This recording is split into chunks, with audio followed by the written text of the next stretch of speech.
Ninaipongeza sana Wizara ya Elimu, lakini nawapongeza sana UDOM.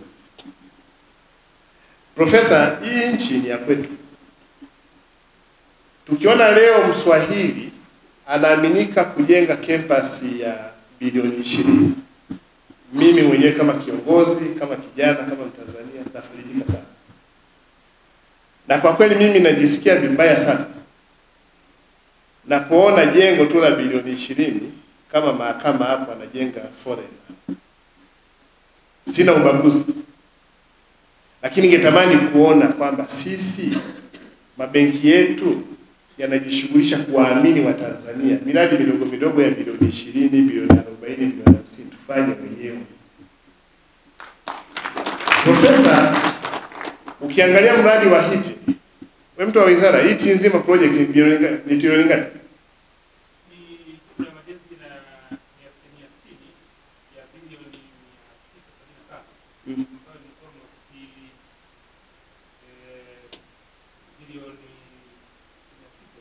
Bilioni 600. Wazao wangapi wanajenga? Sasa Profesa Mkandara, bilioni 600 tumepata bilioni 20. Hapa ni sahihi. Ndio. Tumepata mzawa mwingine ambaye anajenga Manyara. Ambaye anaitwa Amin. Bilioni ngapi? Ana bilioni 11. Kwa Profesa, kwa sababu tunazungumza sisi kama viongozi na kama Watanzania, out of 600 billion stake ya wazawa sisi tumepata bilioni 20 za kwetu hapa UDOM na 11 bilioni. This is a very serious job. Hatuna sababu, na hawa ambao tunawapa wa foreigner wana ubabaishaji mkubwa kuliko wazawa tunaowadharau. Ubabaishaji mkubwa. Sisi tumeona hapo jengo la mahakama, kaja hapa mtendaji mkuu wa mahakama, kamkuta huyu ana 20% ya ujenzi. Lakini kuna mtu ambaye ni loko anajenga mahakama Simiyu, alikuwa zaidi ya 75% ya ujenzi. Na unaenda hapo bosi, tunawaamini kwa sababu ya rangi nyeupe, na analeta tofali 2000, tripu 2 za mawe, hana roli, tripu 3 za mchanga. Lakini sifa zile zile tuna victimize wa Tanzania wenzetu wenye kampuni. Lakini ujinga ule ambao anaufanya huyu foreigner hatuoni. Kwa mimi Profesa Kusiluka, ile confidence ya kusema huyu hapa amejenga majengo yake UDOM ni proud kubwa. Sasa kajengo tu aka kamili bilioni 20, atujenge mtu mweupe. Nilikuwa naangalia documentary ya Ikulu bora 10 Afrika. Ikawa imetajwa Ikulu ya Dar es Salaam, nadhani Ikulu ya pili au ya tatu. Lakini the beauty kwenye ile documentary ni kwamba Ikulu hii imejengwa na Watanzania wenyewe. That was the beauty part. Hatukutujengea foreign. Nyewe mmeenda China. Sisi tuenda China kwenye mafunzo. Wale kwenye kuwasilisha wamesema vitu vingi sana, lakini ambacho mimi nakikumbuka ni namna walivyokuwa naona fahari kwamba reli ya kwanza alijenga Mfaransa. Baada ya hapo reli zote walijenga wao wenyewe wa China. Sasa era ya HITI bilioni 600. Campus za Dodoma walijenga mifuko. Mimi nadhani kwamba ilikuwa ni experience tosha kwamba you can do.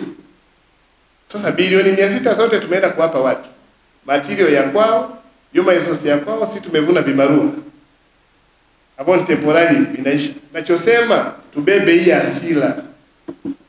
Ni lazima tugadhabike kwamba ni lazima baada ya ujinga tufikia end kwamba ile hapana. Kama tufanye kwenye barabara bilioni kilomita 10 wanajenga wa Tanzania. Hatubagui mtu kwa sababu hata sisi tukienda kwao hatukompiti hiyo miradi. Kwa hiyo ninachokuomba mkandarasi, tutoe kwenye aibu. Tutoe kwenye hii aibu kwamba tunaweza kufanya sisi. Kwa sababu serikali tuna miradi mingi sana ya ujenzi. Ili tuwe mfano mzuri kesho, ukiharibu Profesa Kusiluka atanosona, waibeba local content, wameishia watu kwa jengo limewashinda. Nyie mko kwenye jengo letu hili. Sio jengo zuri. Kwani hapa kuna mchina ametengeneza ukumbi. Wametengeneza tu watu local. Na hivi viti hapa ametengeneza mtu wa Mufindi. Iringa. Mufindi. Meza hii hapa. Na kuja kufanya setting hivi viti. Na huu ukumbi haujamalizika huko 75% tu. Tukimaliza huko hizo kadhani kwamba huko Ikulu. Hapa hatujamaliza. Ya waamini wa kandarasi wa Tanzania. Kwa sababu huyu bwana hapa anafanya huu mradi. Mkandarasi mshauri Mtanzania. Anayejenga Mtanzania. Saruji atachukua maduka yetu sisi. Watanzania watapata ajira. Sasa Profesa Kusiluka hamna jambo kubwa. Yaani wewe hata ukimaliza mradi sisi kama mkoa tutakupa cheti cha kushukuru kwamba ulimwamini mtu mweusi kujenga huu mradi. Kwa sasa ungekuwa hapa sasa unaongea kandarasi anaongea mwingine kwa hapa na tafsiri. Bilioni 20. No. Hapana. Kwa kweli profesa umetendea haki chuo ni kitu kikubwa. Mimi kwangu nimeona ule uzito kwamba I wish wizara waone kwamba kama huyu mtu ameweza. Kwani tusiwaamini watu? Kwa mimi nakushukuru sana. Anajenga yuko? Nakushukuru sana ndugu yangu. Mtoe profesa kwenye aibu. Itoe wizara kwenye aibu. Sasa tunashukuru wote wawili. Wizara na chuo. Na naamini kwamba kutokana na wewe na yule mwingine aliyepewa kazi ile nyingine, pengine kesho wizara zetu zote wataamini wa Tanzania. Gorofa tu gorofa hii hapo hilo gorofa 2. Amboni mtu anajenga nyumba yake, tumpe mtu aje atujengee. Kwa bilioni 20 hizi tutakuwa tumestendea haki. Mimi profesa nakushukuru na haya naamini kwamba ndio mambo ambayo Mheshimiwa Rais anaposema tujenge sekta binafsi. Nasikia Rostam Aziz alizungumza vizuri sana. Tutajenga uchumi wetu sisi wenyewe kama taifa. Hakuna mtu wa kutujengea. Lakini ili tujenge uchumi, lazima sisi wenyewe tuaminiane. Mabenki ya waamini wa Tanzania na Watanzania wawe waaminifu kwenye mabenki. Taasisi zenye miradi ziwaamini wa Tanzania. Kwa mimi nimefarijika sana na niwatakie heri. Naamini kwamba hata kuja hapa kiongozi kwanza kugombana na wewe, mbona tumekuwa nje ya mkataba. Tuna miezi hiyo 20 na ngapi ya mwaka mmoja. Piga show mzee usiku na mchana watu waona aibu kwamba it is possible. Inawezekana. Otherwise familia ya UDOM sisi tumewapenda sana. Maki ni Yesu tufungulie mlango wa elimu ya juu kwenye mkoa wetu. Na kwa kweli Profesa Kuruthum ukipima viwanja Profesa VC tumpe kiwanja kimoja cha kumbukumbu. Anasema jamani hiki kiwanja nilipewa kwa sababu nilifacilitate kwenye wakati wangu chuo kikuu cha Dodoma kufungua. Sababu sisi ndio campus ya kwanza ya UDOM. Au mna campus nyingine? Ndio campus ya kwanza. Na hata kwenye achievement ya VC alikuta UDOM ina wanafunzi shule fungapi? Hayo ndio obvious. The beauty ya historia ni kwamba kwenye wakati wake alitoa UDOM Dodoma, ikaenda kwenye campus Njombe. Na mwenyekiti wa baraza la chuo akiwa Profesa Mkandara. Na conference moja pale sio basi kuingia pale kana Profesa Mkandara conference. Nafanya sehemu yake ya kumbusho, lakini Profesa Kusiluka sitakushukuru, tuko proud na wewe na sitakuwa ushirikiano wote. Watu wa TTCL wako? TTCL? Watu wa maji? Watu wa umeme? Watu wa barabara? Watu tulibaya kwamba kule tengeneza vizuri kabisa. Fiber iende kule kwa ajili ya internet, barabara, maji, umeme na mambo yote. Mwenyekiti wa mtaa yuko wapi? Kule tutakusaidia kule. RPC kama amekuja. Kule kwa sababu RPC yuko pale. Mtaangalia kamanda, utaangaliana kule kwa sababu tushakuwa na wanafunzi kituo kidogo cha polisi cha huko. Ili kibaka akirukia kwenye bweni huko. Kwa hiyo mwenyekiti wa mtaa utakuwa na mtaa wako mzuri kabisa. Tutatengeneza mtaa mzuri kabisa na miundombinu itakuwepo. Na viwanja Kuruthum tupime, tuambie sasa watumishi pia wanaokuja huko hapa viwanja vipo, sio lazima upange nyumba ya mtu mpaka unazeeka. Ningependa kumshukuru sana Mheshimiwa Rais wa Jamhuri ya Muungano wa Tanzania Dr. Samia Suluhu Hassan, na hii sio mchawa ila kwa sababu ya mambo matatu concrete. Moja, wote mtakumbuka utoaji wa elimu ya juu hapa nchini Tanzania umekuwa kwa miaka mingi pale Chuo Kikuu cha Dar es Salaam. Kutoka pale tukawa na kitivo Muhimbili na kitivo Morogoro SUA. Lakini wakati wote filosofia ya utoaji wa elimu ya juu ni kwamba itakuwa ya kitaifa. Kwa hiyo ilipoonekana kwamba mahitaji yalikuwa yanakuwa makubwa, wanafunzi ambao walikuwa wanahitaji elimu ya juu walikuwa wanakuwa wengi zaidi, jibu ilikuwa ni upanuzi wa Chuo Kikuu cha Dar es Salaam. Kwa hiyo hapa kuna wanafunzi wangu wafundisha, watakumbuka, nadhani kuna actually mmoja wao Simon Kilawa kule nyuma, yeye alikuwa rais wa wanafunzi pale chuoni. Kwa hiyo kama mnakumbuka hizo nyenzi za migomo na harakati na msuguano, yeye alikuwa kiongozi mmoja wapo wakati fulani. Na swala moja kubwa ilikuwa ni miundombinu ya vyuo ya Chuo Kikuu cha Dar es Salaam kama kilikuwa kimeelemewa. Kwa hiyo hatimaye mimi nakumbuka mimi na wengine wachache tulitoa ushauri kwa Mheshimiwa Rais Jakaya Mrisho Kikwete hata kabla hajawa rais, hajashinda uchaguzi, kwamba lazima kijengwe chuo kingine kikubwa cha kuweza kupunguzia mzigo Chuo Kikuu cha Dar es Salaam. Kwa hiyo ndio ikaja wazo la Chuo Kikuu cha Dodoma. Na Chuo Kikuu cha Dodoma mtakumbuka au mnajua ni kwamba kwa miundombinu yake na sehemu yake iliyopewa ni kwamba inapaswa kuchukua wanafunzi wengi, maelfu, kuanzia 45,000 na kuendelea.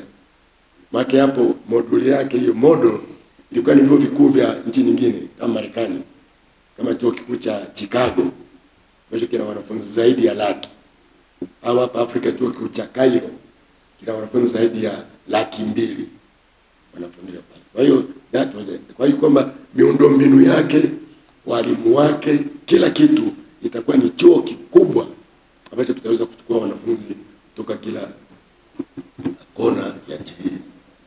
Sasa hapa nalitaja hili kwa sababu sasa Mheshimiwa Rais Samia Suluhu Hassan yeye amebadilisha hiyo filosofia ya kutoa elimu ya juu. Ni kwamba itolewe mikoani, kwamba kila mkoa uwe na angalau chuo kikuu kimoja ambacho pamoja na, kwa sababu tunajua maki kitu inaitwa university. University inatokana na neno universal, kwamba elimu ni ya dunia, ni universal. Lakini pamoja na hilo lazima iwe na local content pale chuo kilichopo. Kwa hiyo Chuo Kikuu cha Dar es Salaam sawa, kina local content yako ni ya Tanzania nzima, lakini uamuzi wa Mheshimiwa Rais Samia Suluhu Hassan na serikali yake ni kwamba pia kuwe na vyuo mikoani ambavyo vitakuwa vinajali na kutia maanani ile hali halisia ya mahali vilivyopo.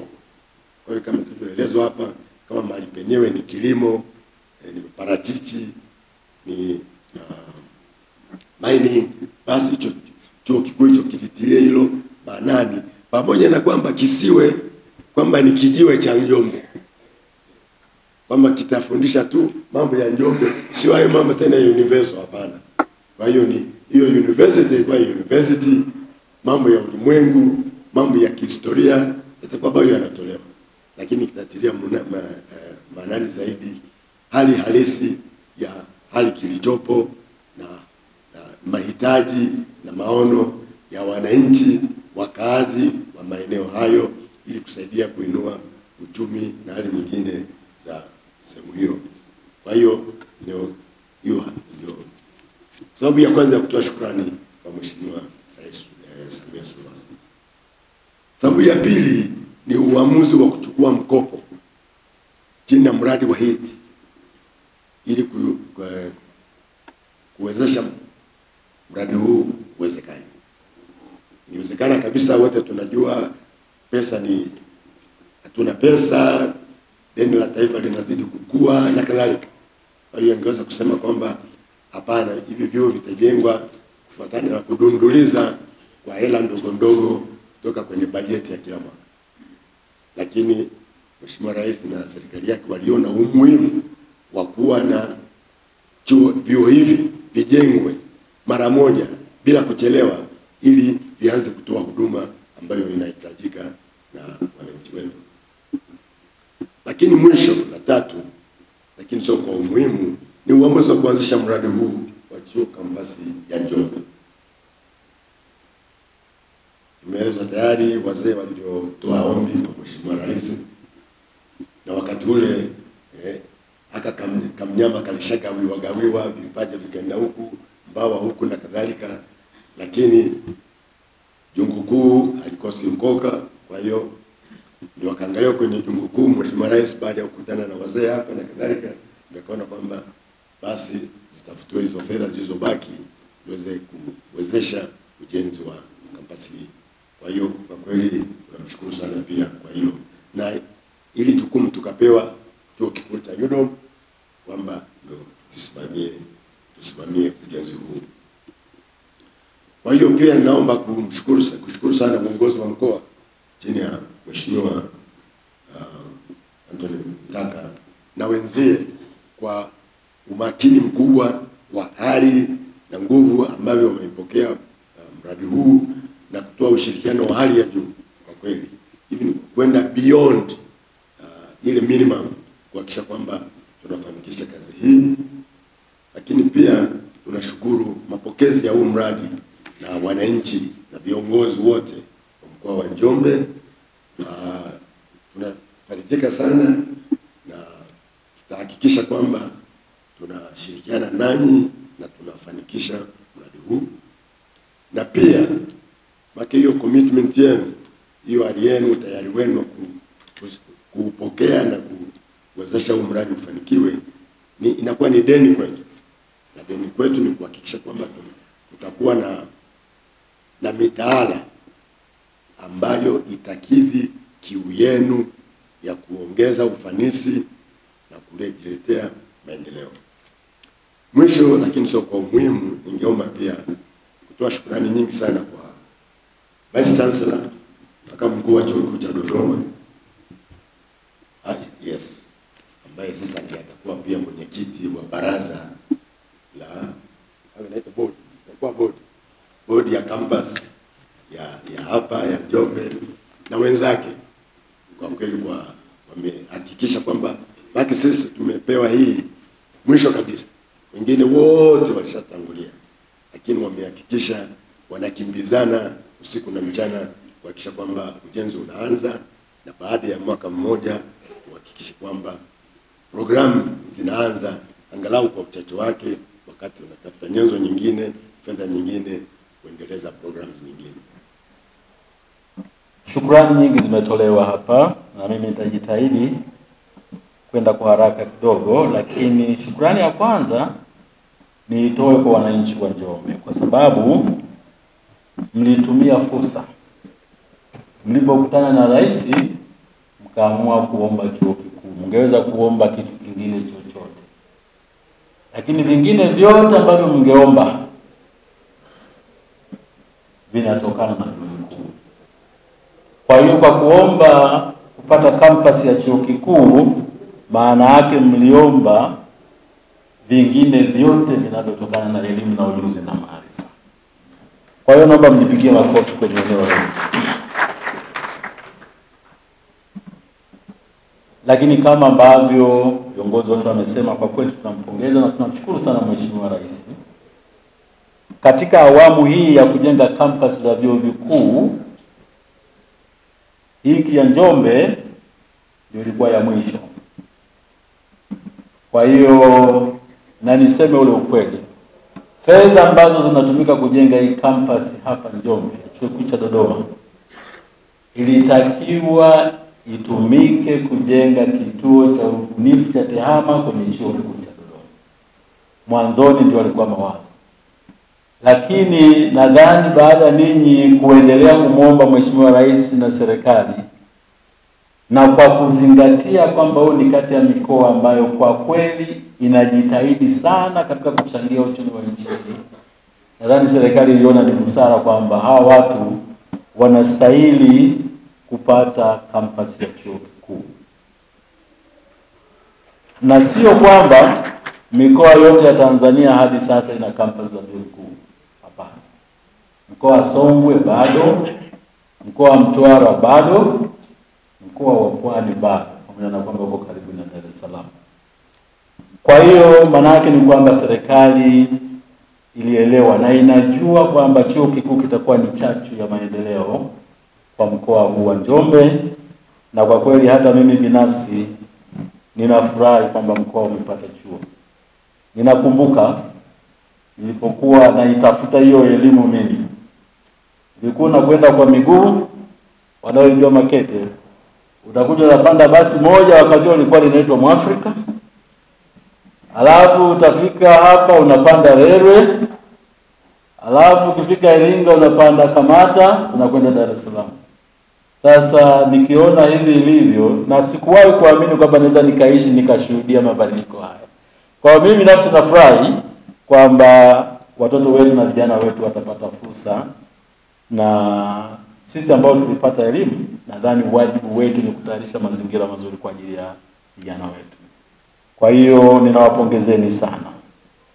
Lakini tunaomba muwe tayari kuwapokea watu wa mikoa jirani. Hiki ni chuo kiko hapa Njombe kwa sababu ni kati na watu wengi wanapita hapa kuelekea sehemu nyingine. Kwa hiyo ukanda wote wa nyanda za juu, na hasa ukienda kusini Songea huko mpaka Tunduru wapi, kule kuna chuo kikuu. Kwa hiyo sisi hapa tutakuwa ni kuwapokea, na tukifanya hivyo tutakuwa tunafanya kwa niaba ya serikali yetu. Pili, naomba nishukuru Baraza la Chuo Kikuu cha Dodoma. Mwenyekiti wetu leo ameona umuhimu wa kuambatana na sisi kuja hapa. Zile shughuli zetu za mwanzo tulizozifanya, kuja huku kutafuta maeneo, kuja huku kuzungumza na wananchi kupata aina gani ya study na programs zinahitajika, zile hazikuwa hela za mradi wa HIT. Zile zilikuwa ni hela ambazo chuo kilitafuta. Na mmiliki wa chuo anayesimamia kwa niaba ya serikali ni baraza. Kwa hiyo tulipowaambia kwamba kuna uharaka wa kupata hizi hela na twende Njombe, kwa kweli walitupa hizo rasilimali na za kufanya shughuli zingine zote za pale mwanzoni. Napenda pia nishukuru serikali nzima, hasa kwa mkoa wa Njombe. Tulipokutana mara ya kwanza kuzungumzia habari ya mradi huu, viongozi karibu wabunge wote na viongozi wote wa serikali na chama walikuwepo. Hiyo ilitupa inspiration. Na hata kupata ardhi na hati ilichukua muda mfupi sana. Na hata kule nakumbuka kuna kijiji kimoja tulienda kupewa ardhi, tulipopokelewa na wale wazee wa kule kijijini, kwa kweli mimi sikuamini. Na hasa katika maeneo ambayo kilimo ni namba moja, kutoa maeneo huwa inakuwa kazi ngumu sana. Lakini walijitolea na walikuwa naiona furaha yao. Kwa hiyo ninaposema alipokuwa viongozi mnakwenda huko mnauliza chuo kiko wapi, ninaona kwa kweli mlikuwa mnapata stress. Lakini mambo mazuri pia huwa yanataka muda. Kwa hiyo na sisi tulikuwa tunajitayarisha vizuri, ikiwa ni pamoja na kupata mkandarasi ambaye anaaminika. Huyu bwana anaonekana ni kijana, amesema yeye mwenyewe pale campus kuu anajenga madarasa, lakini ameshindanishwa na Mchina. Mchina anajenga jengo jingine. Ukipita Dodoma pita utalinganisha ile miradi miwili. Ndio utaona hoja ambayo alikuwa anasisitiza mkuu wa mkoa kwamba tuwaamini pia wakandarasi wa ndani ni muhimu. Na sio kwamba anajenga pale Yudom peke yake, anajenga Mkwawa, anajenga Mzumbe. Na miradi yote hiyo tumefanya survey tukakuta kwamba inaendelea vizuri. Na sasa amesema mwenyewe huko anajenga nyumbani. Kwa hiyo hatutegemei kwamba viwango na muda wa kazi iliyoko huku itachelewa kwa namna yoyote. Mimi nakupongeza sana Bwana Dickson, kwa kweli umetuinspire sana. Umetuinspire sana. Sana. na nina imani kwa umri wako utapata miradi mingi sana katika nchi hii na utaijenga vizuri. Tunashukuru pia viongozi wote katika mkoa wa Njombe kwa kutoa hii taarifa kwa wananchi wetu wa mkoa huu na maeneo jirani kwamba kinakuja chuo, kuna fursa nyingi. Fursa ya kwanza ni vijana wetu kuelimika. Lakini fursa ya pili ni kama ambavyo wenzangu wamesema. Kwa hiyo ilikuwa ni hatua muhimu. Na kama ambavyo tulisema pale mwanzoni, lengo letu ni kuja na programu ambazo zinaakisi shughuli ambazo watu wa Njombe wanazifanya. Lakini pia tunapata moyo mkubwa kwa sababu kama alivyosema mkuu wa mkoa, wakulima wakubwa hapa Njombe hawana degree yoyote. Hao wanauza miche kwenye nchi zingine hawajaingia kwenye darasa linaloitwa uchumi wala linaitwa business studies wala nini. Maana yake sisi tunatambua tunakuja kuungana na watu wanaojua wanachokihitaji. Kwa hiyo hatutaleta kitu ambacho hawakihitaji kwa sababu tutakuwa tunapotezea muda. Tunataka tuongeze maarifa ili labda wale ambao wanauza Rwanda, Kenya wapeleke China. Kwa sababu haiwezekani sisi tukawa tunatumia fedha zetu nyingi kutunua vitu vya China, alafu wao huku wanagundua biashara nyingi. Nimeambiwa leo wamegundua na biashara nyingine wanaoivuna kutoka kwenye miti. Nafikiri tunahitaji wafanyabiashara wakubwa, na kwa rutuba na mali zilizoko huku nina imani kwamba tukiunganisha ufahamu ambao watu wetu wanao na ule ambao na sisi tutaleta kama chuo kikuu na wadau wengine, kwa kweli mikoa wetu na mikoa ya jirani itakwenda mbali kwa kasi.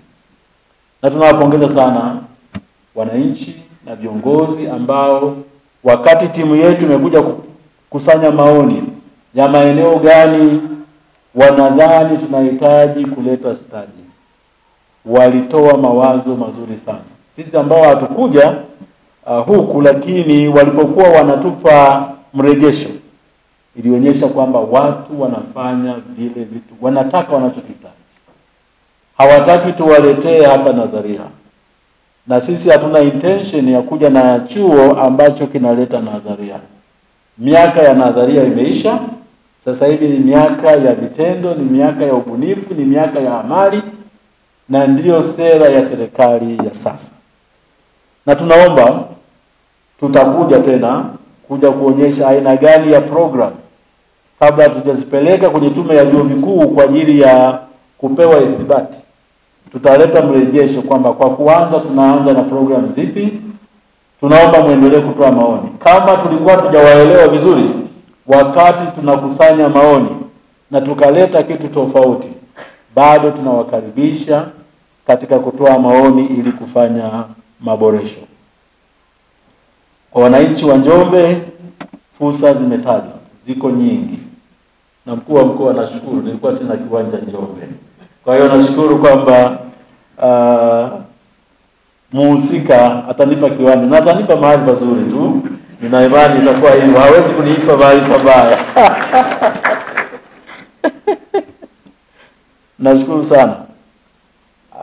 Napenda pia nitoe shukrani kwa mshauri elekezi Y&P Architects ambao ndio wasimamizi wa mradi, ndio walifanya michoro, na tumeendelea kushirikiana nao kwa wakati wote, lakini watasimamia ujenzi.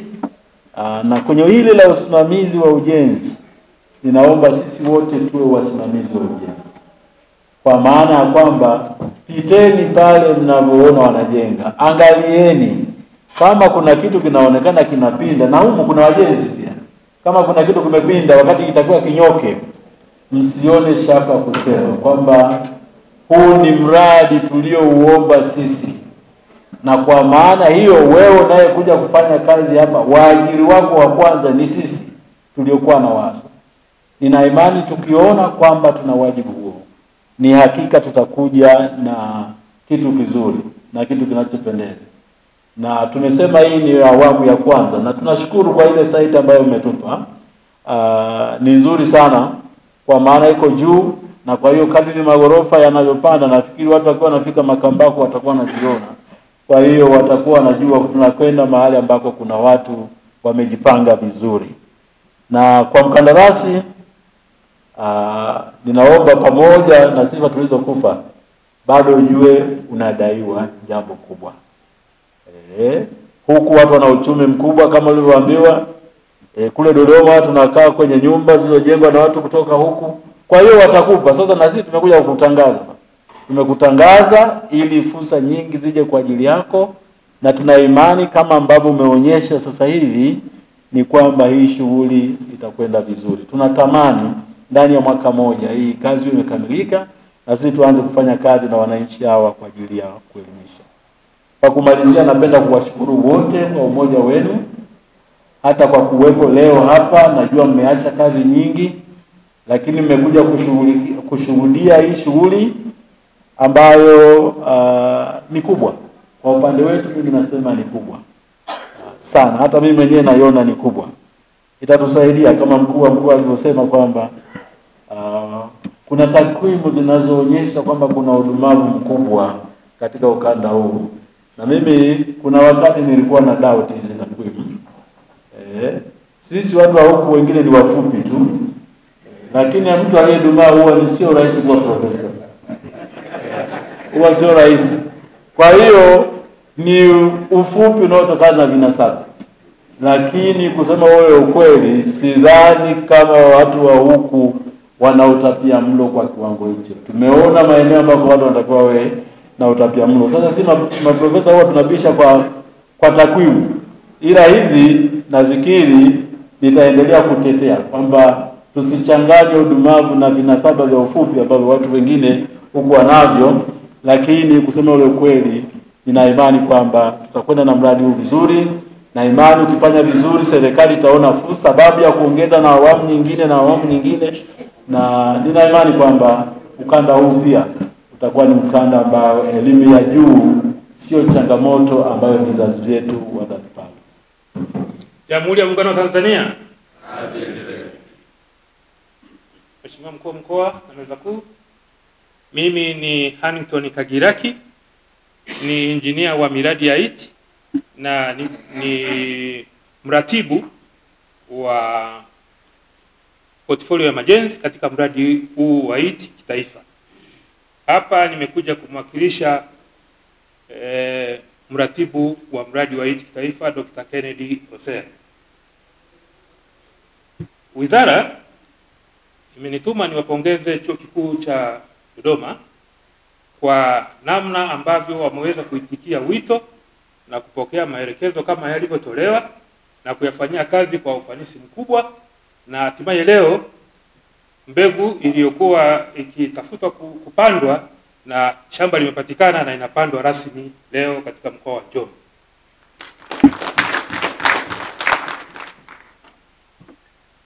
Kuna matarajio kwenye mbegu hiyo. Mradi wa IT na wizara unatarajia kwamba huu mradi ufanyike katika muda uliokubaliwa kimkataba ambao tayari imeshatajwa kwamba ni siku 365. Kwa hiyo mwakani tarehe kama hizi tunatarajia kuwa majengo yetu yote na kazi yetu yote itakuwa imekamilika. Wizara inasisitiza hivyo kwa sababu gani? Baada ya huo muda wa mradi kupita, kuna uwezekano mkubwa kabisa kwamba chuo hakitakuwa na access, hakitakuwa na uwezo wa kufikia pesa kwa ajili ya kulipa kazi ya mkandarasi iliyochelewa. Kwa hiyo huu ni ujumbe mahususi kwa mkandarasi kwamba kazi aliyoifanya ahakikishe kwamba anaitimiza katika muda uliopangwa, alipe kwa wakati, asije kuleta usumbufu hapo baadaye ambako fedha zitakuwa haziwezi kutoka. Jambo la pili ni kwamba Chuo Kikuu cha Dodoma hakitategemea visingizio vyovyote kutoka kwa mkandarasi anayetekeleza mradi, kwa sababu mkandarasi huyu huu sio mradi wake wa kwanza katika miradi hii ya HEET, ni mradi kama watatu, na mshauri wake vile vile yeye sio mradi wake wa kwanza. Kwa hiyo wanajua kabisa hatua gani ya kuanza nayo na hatua gani ya kumalizia. Wanao uzoefu wa kutosha sasa wa kutekeleza miradi hii bila kukwama.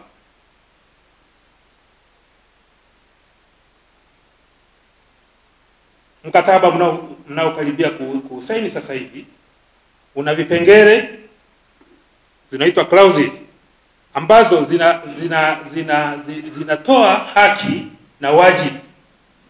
Haki kwa anayefanya kazi lakini na wajibu wake. Haki kwa anayefanyiwa kazi lakini na wajibu wake. Kwa hiyo tunaomba hivyo vipengele vifuatwe kimoja baada ya kingine bila kuyumbisha, ili kuhakikisha kwamba hatuingii katika malumbano ya naonewa hapa, naonewa pale na kazi yetu kuchelewa. Watu wa Njombe wanaisubiri hii kazi kwa hamu na taifa linasubiri hiki chuo kwa hamu sana. Pia tunatarajia ubora unaoakisi hizi gharama zinazoingiwa. Tunategemea kazi nzuri kutoka kwa mkandarasi na mshauri wake kuhakikisha kwamba majengo yetu yanakuwa kivutio, sio kwa muda mfupi tu, lakini aweze kugive test of time, tuweze kupata thamani ya pesa, tuweze kuwa na majengo ambayo yatavutia bila kuwa na gharama nyingi za ukarabati na matengenezo hapa ya pale yasiyokuwa ya lazima. Na mwisho, wizara inawaomba kuhakikisha kwamba maelekezo yote yatakayotolewa na wabia wa maendeleo kama Wizara ya Elimu, Benki ya Dunia na washirika wa karibu wa mradi kama Sekretarieti ya Mkoa, kuhakikisha kwamba yanafuatwa barabara ili kuepukana na mambo yote ambayo yanaweza kujitokeza, kwa kuzingatia kwamba huu ni mradi ambao uko nafadhiliwa na World Bank, una mahitaji yake. Tuhakikishe kwamba hayo masharti na maelekezo mbalimbali yanayotolewa na wabia yanafuatwa. Na hizo ndizo salamu kutoka mradi wa HEET na Wizara ya Elimu. Asanteni. Tofauti ambapo tuna kampuni ya Agrineb kama engineer wa services kwa maana ile mifumo katika majengo yetu, lakini tuko pia pamoja na kampuni ya Acosave ambayo ni QS, hao ndio wakadiriaji wa gharama za ujenzi, pamoja na kampuni ya Lomo ambayo ndio structural engineer kwa maana kwamba ile mifumo ya uimara wa jengo. Kwa utambulisho tu mfupi, naomba niseme tu machache kwenye kikao hiki cha leo, ambapo sisi kama washauri elekezi, la kwanza kabisa tunaishukuru Chuo Kikuu cha UDOM kwa kutupa fursa hii ya kuweza kusimamia ujenzi huu kuanzia mwanzo wa utekelezaji kwa maana ya design stage mpaka leo inasainiwa mkataba kwa ajili ya kuanza ujenzi wa kampasi ya hapa Njombe kwa ajili ya UDOM. Bali na shukrani hizo, niseme pia kwamba kutokana na imani ambayo tumepata kutoka kwa UDOM, sisi kama washauri elekezi tunaahidi kwamba tutashiriki kikamilifu katika kutekeleza mradi huu, ambapo tunaahidi kwamba tutatekeleza mradi huu kwa wakati kama ilivyosemwa na aliyepita kwamba mradi huu ni wa mwaka mmoja. Kwa tunategemea mkandarasi tutakuwa pamoja kwenye utekelezaji wa huu mradi kwa muda ambao uko kwa ajili kwa muktadha wa mkataba wetu wa mwaka mmoja. Lakini kingine tunachoweza kuahidi ni kwamba UDOM wategemee kupata kazi yenye quality ile ambayo tunaitegemea. Quality ya kazi itakuwa ni nzuri, pamoja na ile gharama ya ujenzi kwa mujibu wa mkataba. Tunategemea mpaka kufika mwisho wa ujenzi tunakabidhi mradi huu, basi ile value for money ambayo client wetu wameweka kwenye mradi huu itaonekana. Kwa machache tu niseme ni hayo. Nitoe shukrani zangu kwa kukaribishwa na kupewa fursa hii ya kuzungumza nanyi. Asanteni. Ni kwa muda mrefu Njombe imekuwa inahitaji sana kupata chuo kikuu, na leo hii tunakuja kushuhudia kile ambacho tumekitafuta na tumekiomba kwa muda mrefu. Lakini kabla sijaendelea, nichukue nafasi hii kumshukuru sana Rais wa Jamhuri ya Muungano wa Tanzania Dr. Samia Suluhu Hassan ametibu kiu ya watu wa Njombe. Waliomba na amewajibu, si jambo dogo. Inaonyesha kabisa utii wa serikali yake kwa watu wote wanaohitaji. Kinachowezekana anatoa majibu, na hii kwetu kama wana Njombe imetupa faraja kubwa sana, na kama Chama cha Mapinduzi tunaona kabisa kila changamoto ambayo inajitokeza kwenye mkoa wa Njombe tunapata majibu kadiri vile tunapokuwa tumeomba. Lakini pende kushukuru sana mkuu wa mkoa kwa jitihada zako za kufuatilia sana zoezi hili mpaka linafanikiwa. Kuomba ni hatua moja, lakini mpaka nafikia hatua kufanikiwa ni hatua nyingine. Mkuu wa mkoa, asante sana. Lakini washukuru sana wote wazee walioungana siku hiyo kumuona Mheshimiwa Rais na kuomba chuo hiki. Haikuwa kazi ndogo, muomba nafasi yake na baadaye mkuu kuipokea. Na leo nakuja kushuhudia utiaji wa saini mradi huu. Ni washukuru sana wote ambao wamepata nafasi ya kuwepo siku ya leo. Lakini nini maana chuo hiki kwetu wana Njombe na kama sisi mko na nafasi yetu, tunatekeleza ilani yetu. Ni jambo jema kabisa. Hatuwezi kuwa na mji mkubwa kama huu Njombe na inavyoendelea hatuna chuo kikuu. Tuna changamoto nyingi sana kwa maana uelewa kwa baadhi ya mambo mbalimbali ambayo yanakuja. Mambo yanakuja kwa wingi kwa wakati mfupi sana. Tunazungumza miradi ya uchimbaji wa madini, lakini bado hatuna chuo kikuu kinachoweza kutoa nafasi ndogo ndogo kwa maana ya elimu ndogo ndogo ya muda mfupi, miezi mitatu, miezi 6, watu wakaendelea. Lakini pia tumekuwa na mazao mapya kabisa kwenye mkoa wetu. Tunazao kubwa kabisa la kimkakati kama parachichi, mpaka ninavyoongea sasa bado hajawa na utaalamu wa kutosha. Tumekuwa tunazalisha lakini sio bora ule unaotakiwa. Tuna imani kwamba ujio wa chuo hiki sasa unaenda kutatua changamoto ambazo wakulima wa Njombe wanapambana nazo. Lakini tunazalisha chai nyingi sana. Bado pia tumekuwa na chai ambayo haipokeleki vizuri. Inaonekana bado kuna maeneo hatufanyi vizuri. Ni imani yangu kama Chama cha Mapinduzi ujio wa chuo hiki unaenda kupata majibu au majawabu ya changamoto ambayo kilimo kinapambana nayo kwenye mkoa wetu wa elimu. Lakini niseme nini zaidi ya maombi? Nimeshukuru inatosha, lakini niombe sana chuo chetu kitakapoanza kutoa elimu hii, basi waangalie maeneo ambayo kimsingi Njombe tunapambana nayo. Nimeshazungumza uelewa wa kutosha kwa maana ya kilimo, wataangalia kozi ndogo ndogo zitakazosaidia kulima kuondoka na changamoto ambazo zinawakabili kwenye uzalishaji. Lakini Njombe ina wabunifu wengi sana. Wengi sana. Tunaona maeneo mengi ambao wabunifu wapo lakini hawapati nafasi ya kuongeza uelewa wao juu ya kile ambacho wanakibuni. Ukienda kwenye maeneo ya maji unakutana na wabunifu wapo kutoa maji chini kupeleka juu ya milima, lakini bila utaalamu wa kutosha. Ni maana kwamba program kama hizo wenzetu wanaweza kutusaidia. Lakini kama nilivyoongea awali, tunazungumza uchimbaji. Sasa maeneo mengi sana ya uchimbaji yamefunguka. Makete wanafikiria kwanza kuchimba wakati wote, Udewa wanaenda kuchimba wakati wote. Ukiangalia kwa watu wa kawaida sana bado hawajajipanga sana namna kuingia kwenye nafasi hiyo ama fursa hiyo ya uchimbaji kwa elimu alionayo. Ni imani yangu kwamba baada ya kuwa tumefungua chuo chetu, basi muweze kuangalia kwamba programu hii ya uchimbaji nayo inachukua nafasi ya kutosha kuona angalau mtu wa Njombe anafaidika na kile ambacho tumekuwa nakililia kwa muda mrefu.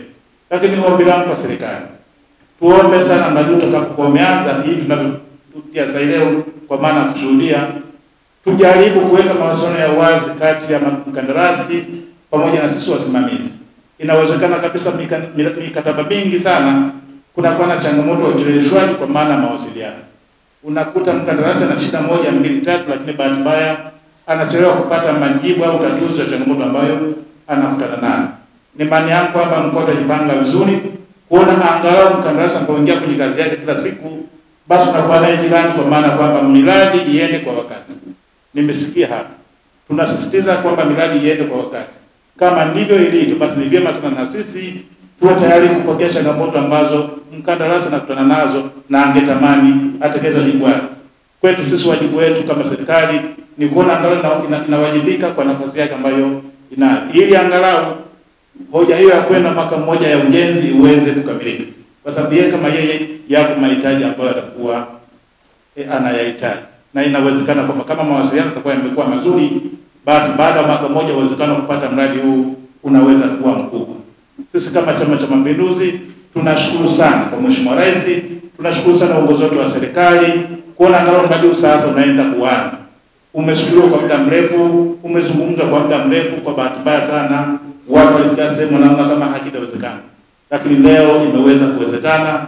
Ni jukumu letu kuupokea mradi huu na kutoa msaada wowote kwa kila mtu pale alipo, kuona angalau kile kinachotakiwa kifanyike ili mradi uweze kukamilika kwa wakati, basi tunafanikiwa. Baada ya kusema maneno hayo, niseme asante sana. Hakuna mtu anaweza kuja nyumbani kwako akakujengea uchumi wewe. Kila mtu atajenga uchumi wake mwenyewe kwa kufanya kazi, kwa juhudi na maarifa, lakini kwa kujituma. Na sasa na sisi tunaenda kusema tumepewa kazi hii kama wazawa. Sisi tunashukuru sana. Tunaenda kutekeleza kwa mujibu wa mkataba wetu kama ambavyo umesema, na kiongozi wetu wa mkoa tutoe hofu. Tumepewa kazi pale Yudom, tunajenga madarasa ya wanafunzi pale kwa maana ya wanavyoongezea ambao ni G+3 kwa maana ya tuna floor ya chini na floor za juu 3. Na ninaamini inawezekana hilo limefanya tukapewa. Sijui mchakato wake ukoje, lakini sisi tumefanya kazi ile kwa uaminifu na naamini na wao pia wanafurahi. Sasa huku ni kwetu. Mimi ni Muhehe, natoka Mafinga. Kwa hiyo si tu tumepata uchumi kwenye nchi ya Tanzania, tunapata uchumi kwenye nyanda za juu kusini. Mmepata mtoto wenu, ni kijana wenu, mnitumie na mimi niko tayari kutumika. Na niwaahidi tutafanya kazi usiku na mchana ili tuendeleze uchumi wetu wa nyanda za juu kusini. Nichukue nafasi hii kushukuru sana Profesa Kusiluka. Umetupa kazi ya kwanza, tumefanya. Umetupa kazi ya pili. Tunawashukuru sana. Na Mheshimiwa Mkuu wa Mkoa, nikutoe hofu. Umesema tufanye kazi usiku na mchana. Na sisi tuko tayari kufanya kazi usiku na mchana. Tuombe tu kama pale jirani kutakuwa hakuna umeme na maji, maana ndio vinavyotuweza kufanya sisi tukakimbia. Watusaidie wale ambao watakuwa wahusika kwenye hiyo sekta kwa maana ya tupate maji mapema, tupate umeme mapema ili tuwezeshe kufanya kazi usiku na mchana. Kwa site possession itafanyika leo kwa sababu mshauri wetu yupo ambaye ndio msimamizi wetu mkuu. Kwa hiyo naamini leo tukikabidhiwa na sisi tutaanza kufanya preparation kwa ajili ya kuleta mitambo kwa ajili ya kwenda kutoa vile visiki ambavyo viko pale mapema kabisa. Na niseme leo ni Jumatatu. Mungu akitupa afya na uhai, wiki hii lazima tufikishe mitambo pale.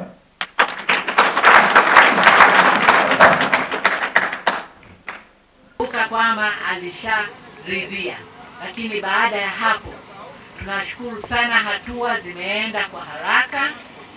Kwanza tunawashukuru wananchi wa hapa eneo la hapa la Njombe mji pamoja na kata na wilaya na kijiji cha mtaa wa hapa kutoa ardhi hii ekari 112.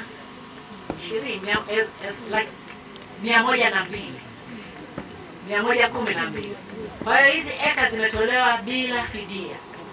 Wao wanachotaka kuona chuo kikuu kimekaa hapa kwa sababu wanathamini sana elimu ambayo wataenda kupata watu wao kutoka mkoa wa Njombe wote. Tunataka wapate elimu hapa, elimu ambayo inaendana na mazingira ya Njombe. Kwa hiyo sekta zile zote ambazo zitapata msaada wa kufundishiwa watoto na wanafunzi wetu, tunahakika mkoa wa Njombe utaenda kuboreka zaidi. Kwa hiyo hilo ndio shukrani kubwa tunazozitoa. Kipekee tunapenda kushukuru University ya Dodoma. Leo tumefikia hatua nzuri, tunaenda kusaini huu mkataba. Na huu mkataba tunaamini kabisa mkandarasi aliyepatikana ni mzawa, pamoja na msimamizi naye mshauri naye ni mzawa. tunaamini uzalendo utakuwa ni kwa kiwango kikubwa. Tunaomba tushirikiane kwa pamoja. Rangi zile halisia za mkuu wa mkoa nafikiri hamtataka kuziona. Sababu mkuu wa mkoa nadhani hapa ameshachukua picha zenu zote. Na anaenda kumkabidhi RPC. Akipita hapa ndio utaratibu wake. Akipita hapa anakuja kuangalia. Kazi hakuna. Hapa hamtaeleweka. So, mchanga, vifaa vyote vya ujenzi vinapatikana. Viwanda vipo vingi sana. Halmashauri zetu zote zina viwanda vya kutengeneza tofali. Ninaamini kabisa na wao watapata angalau oda za kudeliver. Lakini pia na wananchi wa hapa mjini. Viwanda ni vingi sana, naombeni muwape kazi. Viwanda vya furniture pia vipo. Tunataka vile viwanda mwaka huu viende kukua. Viweze kuzalisha na viweze kusupply. Tukitoka hapa tunasifia ni original na original katika kila eneo. Tukifanya hilo naamini tutakuwa tumeshikamana pamoja katika kujenga uchumi wa mkoa wetu wa Njombe. Asanteni sana. Kubwa sana hasa katika mradi huu wa ujenzi wa chuo kikuu. Ni mradi ambao waliusubiri kwa hamu sana. Hatimaye leo kwa kweli wananchi wote watakuwa na furaha kubwa. Nimeona simu zinakuwa nyingi sana, wananipigia simu kwamba mheshimiwa mwenyekiti, tunaona huko magari na nini, lakini wakipata taarifa hii ni kuhakikishia mheshimiwa mkuu wa mkoa, wananchi watafurahia sana. Lakini pia naomba nikupongeze mheshimiwa mkuu wa mkoa kwa jitihada zako ulizozifanya, hatimaye mpaka leo tumekwenda kusaini pamoja mkataba wa ujenzi wa chuo kikuu.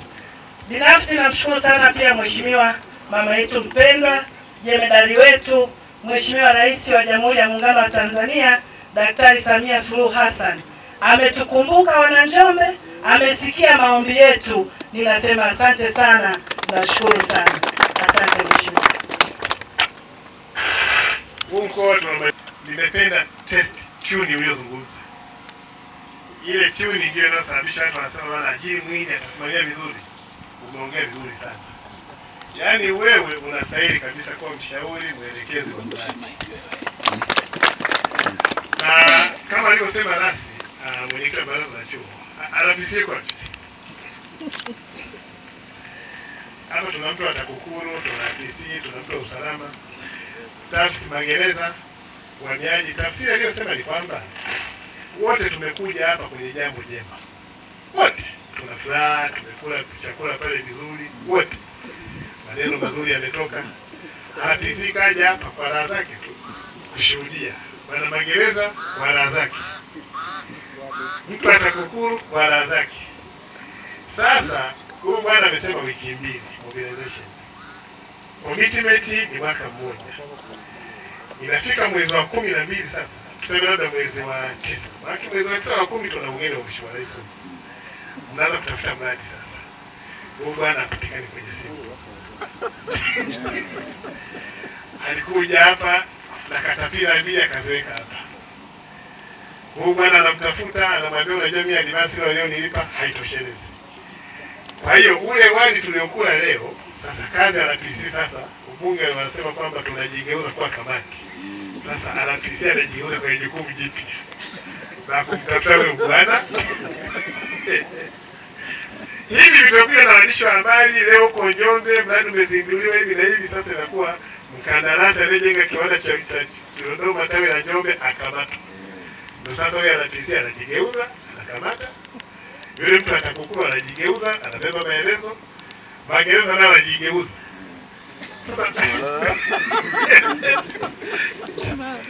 Sasa anakuwa mtu wa maabusu. Maanake ndio uzoefu ambao tumepata. Na watu wameteke advantage ya huo mapungufu hayo kuwanyima wazawa kazi. Hayo mapungufu. Ndio watu wasema huyu bwana amtoe, akitoe chuo kwenye aibu, aitoe wizara ambayo imemwamini kwenye aibu, kwa sababu profesa milioni 600 kwenye hela zaidi tumetumia milioni 31 tu kwa wakandarasi wazawa. Kwa hiyo bwana abebe hiyo hasira kwamba sisi wote tungetamani matokeo mazuri. Tungetamani sana matokeo mazuri. Yaani huyu bwana akiweza kumaliza kabla ya muda ambao mliutarajia. Akaja hapa siku mheshimiwa rais naamini hata mkuu wa chuo alikuwa kwa nafasi kama Mheshimiwa Rais, mradi huu umejengwa na Tanzania mzawa na mshauri mwelekezi mzawa, inakuwa jambo lenye ufahari. Lakini akikamatwa akawekwa lock up, amedamage kampuni, mabenki hata mwamini tena, na tunaanza kunyosha vidole yako hapa wazawa wetu wameshindwa. Kwa hiyo sisi tunasema kwamba tungetamani sana ile dhamira uibebe, kwa sababu wenzako wote tunawapa support. Bahati nzuri mwenyekiti, tumekuja siku nzuri, hali ya barabara kila mtu amebeba, kila mtu anakwama, kila mtu magari yanabaki kule. Kwa hiyo tumeona kwamba site haifikiki. Na wale watu wa maji na wa umeme wote tumekuja site, tumepaona. Mimi naamini ile sehemu ya serikali tutafanya yala boni ya kwetu sisi, yala boni ya chuo tutafanya na boni ya kwetu.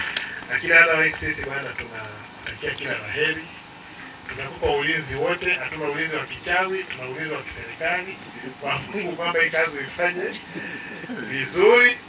Na tumefurahi kwa kweli presentation hii ambayo imefanyika hapa ni nzuri sana, na watu wote wa Europe ambao mtakuja huku, jisikieni mko mahali pazuri. Hii hali ya hewa kuipati mahali popote Tanzania. Na huku kuzeeka huku sio kwepesi sana. Hali ya hewa hii nzuri, ukipata kahawa yako vizuri kabisa, inaenda vizuri tumboni. Kwa hiyo tunashukuru. Baada ya hapo nimependa test tune uliyozungumza. Ile tune ndio inasababisha watu wanasema bwana Ajiri Mwinyi atasimamia vizuri. Umeongea vizuri sana.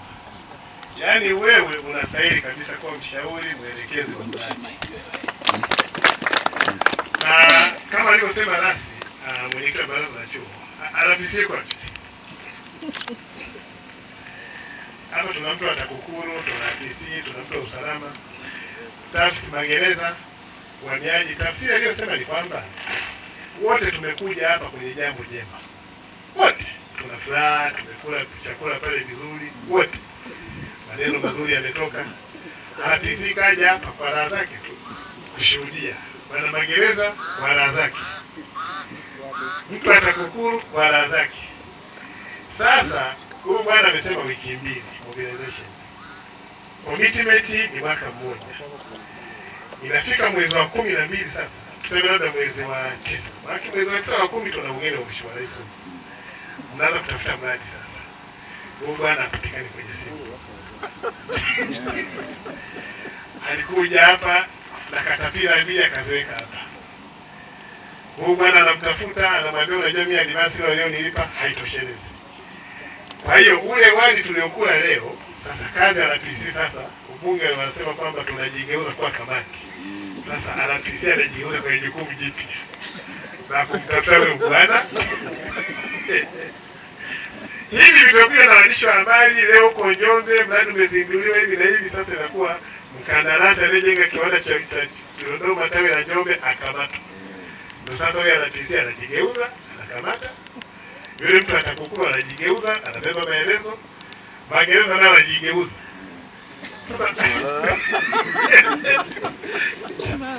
Sasa anakuwa mtu wa maabusu. Maana ndio uzoefu ambao tumepata. Na watu wameteke advantage ya huo mapungufu hayo, wanyima wazawa kazi. Hayo mapungufu. Ndio tukasema huyu bwana amtoe, akitoe chuo kwenye aibu, aitoe wizara ambayo imemwamini kwenye aibu, kwa sababu profesa milioni 600 kwenye hela za hii tumetumia milioni 31 tu kwa wakandarasi wazawa. Kwa hiyo bwana abebe hiyo hasira kwamba sisi wote tungetamani matokeo mazuri. Tungetamani sana matokeo mazuri. Yaani huyu bwana akiweza kumaliza kabla ya muda ambao mliutarajia. Akaja hapa siku Mheshimiwa Rais, naamini hata mkuu wa chuo alikuwa kwa nafasi kama Mheshimiwa Rais, mradi huu umejengwa na Tanzania mzawa na mshauri mwelekezi mzawa, inakuwa jambo lenye ufahari.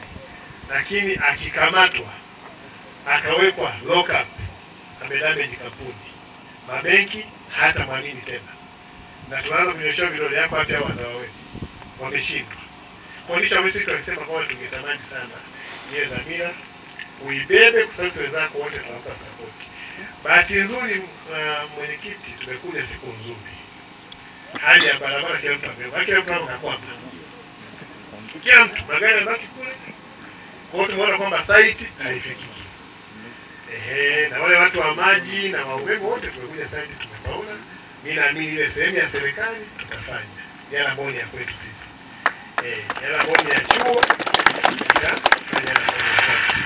Lakini hata sisi bwana tunatakia kila laheri.